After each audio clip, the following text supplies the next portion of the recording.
تخيل معي رجل ثري جدا يعيش حياة مترفة، طائرات خاصة، مناسبات فاخرة، وعلاقات مع شخصيات بارزة من عالم السياسة والمال. لكن خلف هذا المظهر اللامع كانت هناك قضايا خطيرة تتعلق بسلوك غير قانوني واستغلال أشخاص ضعفاء. هذه هي قصة جيفري إبستين. من هو جيفري إبستين؟ جيفري إبستين 1953 إلى 2019 كان رجل أعمال أمريكياً معروفاً بثروته الكبيرة وصلاته الواسعة مع شخصيات نافذة. اشتهر في الإعلام ليس بسبب إنجازاته الاقتصادية، بل بسبب قضايا قانونية خطيرة لاحقته لسنوات، تتعلق بانتهاكات جسيمة للقانون واستغلال قاصرين. ما القضايا الأساسية المرتبطة به؟ في عام 2019 وجهت إليه اتهامات رسمية في نيويورك، من أبرزها التورط في أنشطة غير قانونية تتعلق بقاصرين، استغلال فتيات صغيرات في أعمال مخالفة للقانون مقابل المال، إدارة شبكة لاستقطاب فتيات عبر وسطاء مقابل مبالغ مالية. القضايا تعود إلى سنوات طويلة قبل 2008 واستمرت آثارها لاحقاً.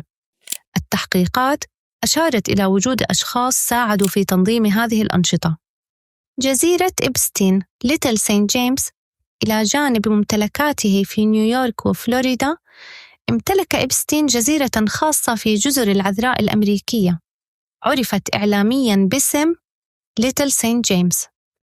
وفق ما ورد في التحقيقات، كانت الجزيرة أحد الأماكن المرتبطة بأنشطته المشبوهة، ذكرت في إفادات وشهادات باعتبارها جزءاً من البيئة التي جرت فيها الانتهاكات.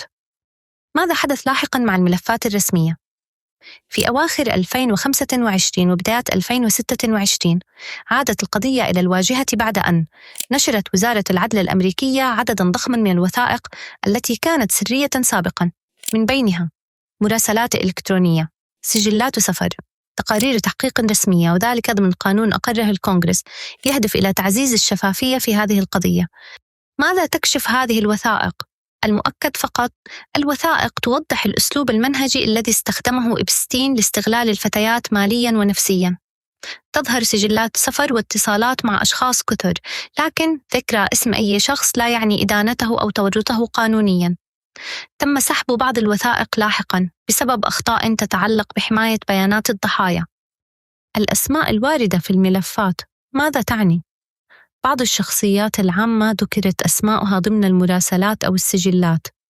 هذا الذكر لا يعد دليلاً على ارتكاب أي مخالفة.